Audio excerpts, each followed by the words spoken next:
வெப்பச்சலன சோதனை பார்க்கறதுக்கு ஒரு சோதனை குழாயில் தண்ணி எடுத்துக்கிறேன்.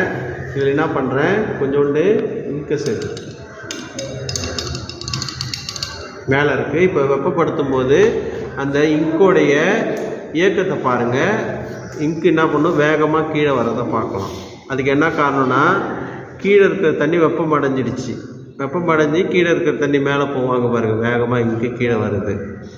அப்போ கீழே வெப்பம் அடைஞ்ச தண்ணி மேலே போகும். அப்போ மூலக்கூறுகள் வெப்பமான இடத்துலேருந்து குறைவான இடத்துக்கு, வெப்பம் அதிகமான இடத்துலேருந்து குறைவான இடத்துக்கு பரவுவதை பார்க்கலாம்.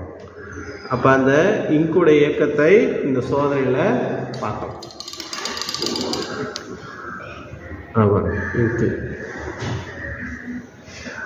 வெப்பம் திரவப் பொருட்கள் மற்றும் வாயுப் பொருட்களில் வெப்பத்தின் இயக்கத்தை என்ன பண்ணுறோம், வெப்பம் கடத்தப்படும் முறையை வெப்பச்சலனம் அப்படின்னு சொல்கிறோம்.